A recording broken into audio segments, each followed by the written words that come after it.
नमस्कार। प्रादेशिक समाचार के साथ मैं पूनम किरकेट्टा। पहले मुख्य समाचार। एनडीए के राष्ट्रपति पद की उम्मीदवार द्रौपदी मुर्मू ने उपराष्ट्रपति, प्रधानमंत्री समेत कई मंत्रियों से की मुलाकात। कल करेंगी नामांकन। केंद्रीय मंत्री अर्जुन मुंडा बने प्रस्तावक। राज्य के सभी प्रखंडों में आयोजित हुआ केसीसी ऋण वितरण शिविर। मुख्यमंत्री हेमंत सोरेन ने लातेहार से की इसकी शुरुआत। कहा, राज्य सरकार को सभी वर्गों की चिंता। मांडर विधानसभा उपचुनाव के लिए मतदान शांतिपूर्वक संपन्न। 60% से अधिक मतदाताओं ने डाले वोट। 26 जून को होगी मतगणना। और मुख्यमंत्री हेमंत सोरेन के खनन, पट्टा और शेल कंपनी से जुड़े मामले में झारखंड हाईकोर्ट में हुई बहस।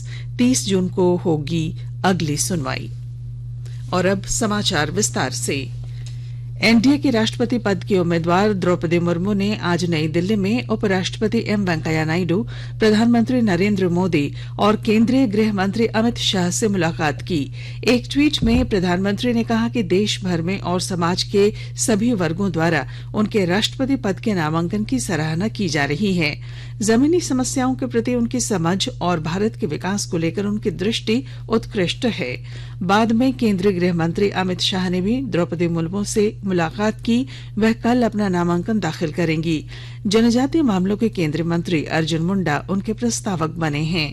वहीं विपक्ष के उम्मीदवार यशवंत सिन्हा इस महीने की 27 तारीख को अपना नामांकन दाखिल करेंगे।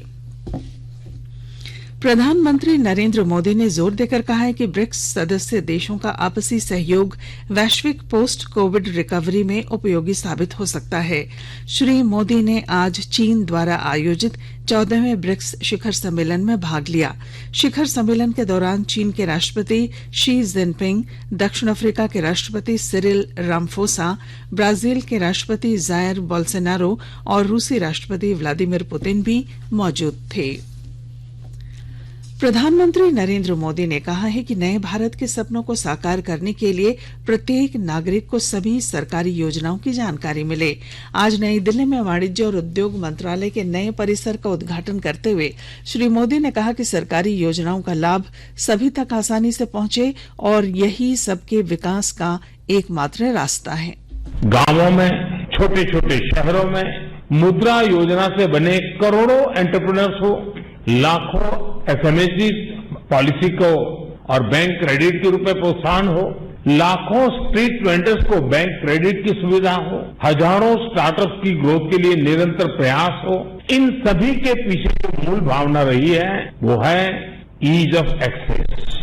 सरकार की योजनाओं का लाभ सभी तक पहुंचे, बिना भेदभाव पहुंचे, तभी सबका विकास संभव है। मुझे खुशी है कि ईज ऑफ एक्सेस और सबका विकास की भावना इस नए वाणिज्य भवन में भी दिखती है। प्रधानमंत्री ने कहा कि हर करदाता का सम्मान करने के लिए सरकार विकास और ढांचागत परियोजनाओं को समय पर पूरा करना सुनिश्चित कर रही है। उन्होंने कहा कि पीएम गतिशक्ति तकनीक के क्षेत्र में नेतृत्व वाली एक पहल है जो अब हमें ढांचागत परियोजनाओं की वास्तविक समय की निगरानी में मदद कर रही है। श्री मोदी ने कहा कि आज भारत ग्लोबल इनोवेशन इंडेक्स में 46वें स्थान पर है और इसमें लगातार सुधार हो रहा है। उन्होंने कहा कि वैश्विक आपूर्ति श्रृंखला कमजोर होने जैसी हर चुनौती के बावजूद भारत ने 50 लाख करोड़ रुपए का निर्यात किया है। राज्य के सभी जिलों में आज प्रखंड स्तरीय केसीसी ऋण वितरण शिविर का आयोजन किया गया। मुख्यमंत्री हेमंत सोरेन ने लातेहार जिले से इस राज्यव्यापी कार्यक्रम की शुरुआत की। इस मौके पर राज्य के कृषि मंत्री बादल, महिला एवं बाल विकास मंत्री जोबा मांझी, विधायक रामचंद्र सिंह, बैजनाथ राम के अलावा सचिव विनय कुमार चौबे, कृषि सचिव अबू बकर सिद्दीकी भी मौजूद थे। कार्यक्रम को संबोधित करते हुए मुख्यमंत्री ने कहा कि राज्य सरकार सभी वर्गों को सम्मान दे रही है। राज्य की सरकार किसानों को स्वावलंबी बनाने पर भी जोर दे रही है। उन्होंने कहा कि अभी तक 4 लाख किसानों के ऋण माफ किए जा चुके हैं। इससे पहले मुख्यमंत्री ने लातेहार जिले के चंदवा स्थित मां उग्रतारा नगर मंदिर में पूजा अर्चना की और राज्य की समृद्धि और खुशहाली की कामना की। जल छाजन योजना के तहत सिमडेगा जिले में 75 अमृत सरोवरों का निर्माण किया जाना है। ये सरोवर जल स्तर को बढ़ाने के साथ साथ सिंचाई के क्षेत्र में भी कारगर साबित होंगे। और जानकारी के साथ हमारे सिमडेगा संवाददाता। आजादी के अमृत महोत्सव के अवसर पर सिमडेगा जिले में 75 अमृत सरोवरों का निर्माण किया जाना है। इसके तहत कोलेबिरा प्रखंड के कोम्बाकेरा गांव में झारखंड जल छाजन योजना के तहत अमृत सरोवर का शिलान्यास किया गया। उप विकास आयुक्त अरुण वाल्टर सांगा ने कहा कि अमृत सरोवर के माध्यम से लोग सिंचाई कर सकते हैं और इसमें मछली पालन करके आय बढ़ा सकते हैं। अमृत सरोवर के माध्यम से जमीन में जल स्तर को ऊंचा उठाने में मदद मिलेगी। अमृत सरोवर के निर्माण में अहम भूमिका निभा रही मुस्कान विकास संस्था के सचिव निरंजन कुमार नीरज ने कहा कि यह सरकार की महत्वाकांक्षी योजना है और इससे कई फायदे होंगे। उन्होंने बताया कि इस वर्ष स्वतंत्रता दिवस के अवसर पर सरोवर स्थल पर स्थानीय जनप्रतिनिधि या सेना के वीर शहीदों के परिजनों द्वारा राष्ट्र ध्वज फहराया जाएगा। मनोज कुमार सिन्हा, मनु, आकाशवाणी समाचार, सिमडेगा। राज्य में कोरोना के मामले लगातार बढ़ रहे हैं। कोरोना के केस एक बार फिर 11 जिलों तक पहुंच गए हैं। सरकारी आंकड़ों के अनुसार वर्तमान में राज्य में कोरोना के सक्रिय मामलों की संख्या बढ़कर 125 तक पहुंच गई है। मरीजों की बढ़ती संख्या को देखते हुए स्वास्थ्य विभाग फिर सजग हो गया है। स्वास्थ्य विभाग के सचिव अरुण कुमार सिंह ने बताया कि निश्चित रूप से पूरे देश के साथ साथ झारखंड में भी संक्रमित मरीजों की संख्या बढ़ी है, लेकिन इसे देखते हुए स्वास्थ्य विभाग पूरी तरह से तैयार है। वर्तमान में करीब 27,000 बेड पूरे राज्य में तैयार रखे गए हैं। आकाशवाणी के ताजा तरीन समाचारों के लिए आप हमारी वेबसाइट newsonair.com पर लॉग ऑन कर सकते हैं। ताजा समाचार Twitter handle @AIR News Alerts और Facebook page all India radio news पर भी उपलब्ध है। आप प्रादेशिक समाचार एकांश के ट्विटर हैंडल @AIR News_Ranchi और फेसबुक, इंस्टाग्राम पेज तथा YouTube channel AIR News Ranchi पर भी हमारे बुलेटिन सुन सकते हैं। प्रादेशिक समाचार आप आकाशवाणी रांची से सुन रहे हैं और अब पेश हैं कोरोना से बचाव के कुछ संदेश। कोविड-19 से बचाव और सुरक्षित रहने के 3 उपाय। मास्क लगाएं, 2 गज दूरी है जरूरी, सुरक्षित दूरी रखें, हाथ और मुंह साफ रखें।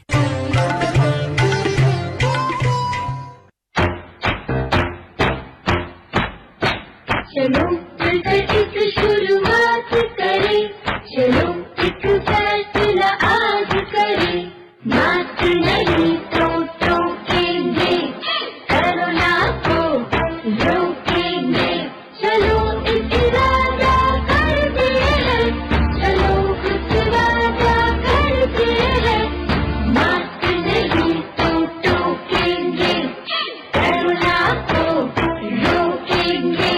भारत सरकार द्वारा जनहित में जारी। प्रादेशिक समाचार में आपका फिर स्वागत है।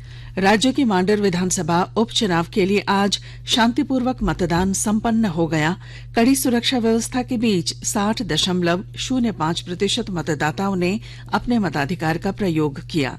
मतदान संपन्न होने के बाद रांची के पंडरा स्थित बाजार समिति में बनाए गए वज्र गृह में ईवीएम सील कर दिया गया है। मतों की गिनती 26 जून को होगी। मांडर विधानसभा उपचुनाव आज शाम 4 बजे शांतिपूर्ण रूप से संपन्न हो गया। पूरी मतदान प्रक्रिया के दौरान किसी भी अप्रिय घटना की सूचना प्राप्त नहीं हुई है। जिला प्रशासन लगभग 50% मतदान केंद्रों पर सीसीटीवी कैमरे के जरिए लगातार नजर बनाए रखे हुए थे। चुनाव संपन्न होने के बाद सभी ईवीएम बॉक्स को पंडरा स्थित बाजार समिति में वज्रगृह में आज जमा किया जाएगा। सुबह 7 बजे से शाम 4 बजे तक हुए उपचुनाव में करीब 3.5 लाख मतदाताओं ने आज अपने मताधिकार का प्रयोग किया। मांडर विधानसभा सीट के लिए 14 उम्मीदवारों की किस्मत का फैसला ईवीएम में लॉक हो चुका है, जबकि वोटों की गिनती 26 जून को होगी। शिल्पी, आकाशवाणी समाचार, रांची। भारत के नियंत्रक सह महालेखा परीक्षक सीएजी झारखंड सरकार द्वारा माइनिंग और शेल कंपनियों से संबंधित मामले में अधिवक्ताओं पर हो रहे खर्च का ऑडिट करेगा। सीएजी ने ऑडिट कराने का निर्णय लिया है। कैग झारखंड में हो रहे माइनिंग और उससे आने वाले राजस्व की अलग से विशेष ऑडिट करेगा।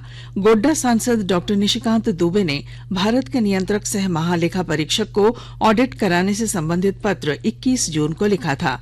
पत्र के माध्यम से से बताया गया था कि झारखंड सरकार द्वारा हाईकोर्ट में दायर जनहित याचिकाओं और चुनाव आयोग में अयोग्यता मामले में निजी वकील नहीं लगाया गया है।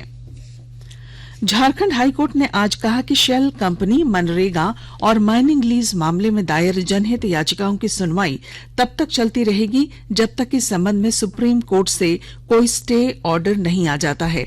मुख्य न्यायाधीश डॉ रवि रंजन और न्यायमूर्ति सुजीत नारायण प्रसाद की खंडपीठ में इस मामले की सुनवाई हुई। कोर्ट ने इस मामले की अगली सुनवाई की तारीख 30 जून तय की है। राज्य सरकार की ओर से इस मामले में कपिल सिब्बल ने पक्ष रखा। और अब अमृत महोत्सव क्विज। आजादी का अमृत महोत्सव।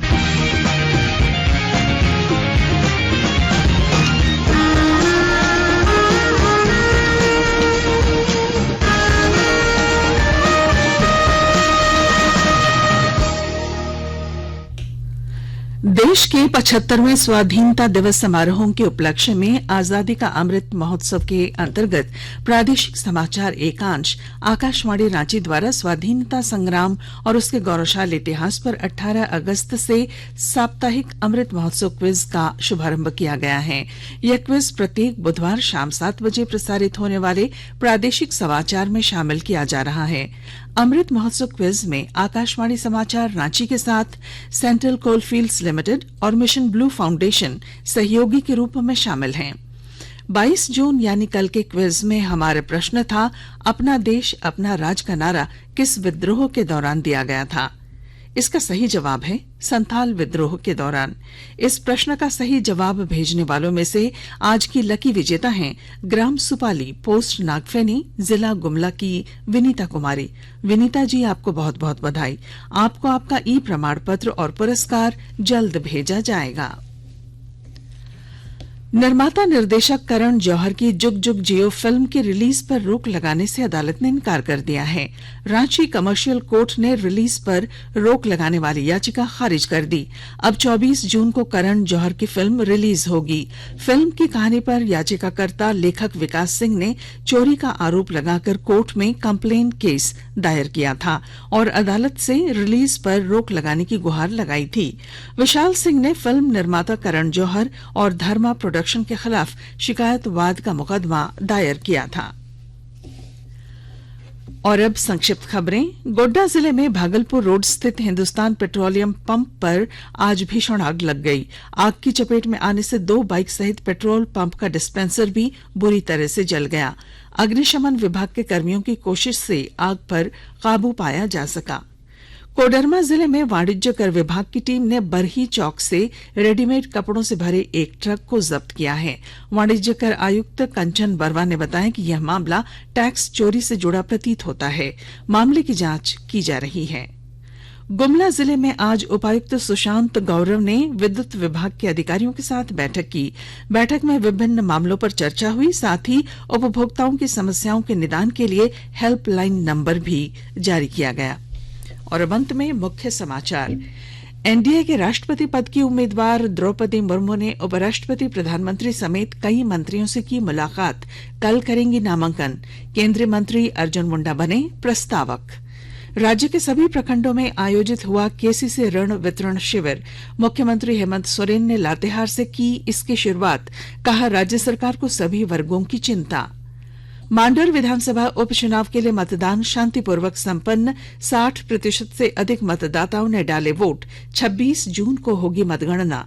और मुख्यमंत्री हेमंत सोरेन के खनन, पट्टा और शेल कंपनी से जुड़े मामले में झारखंड हाईकोर्ट में हुई बहस। 30 जून को होगी अगली सुनवाई। और इसके साथ ही आकाशवाणी रांची से प्रादेशिक समाचार का ये बुलेटिन समाप्त हुआ। नमस्कार।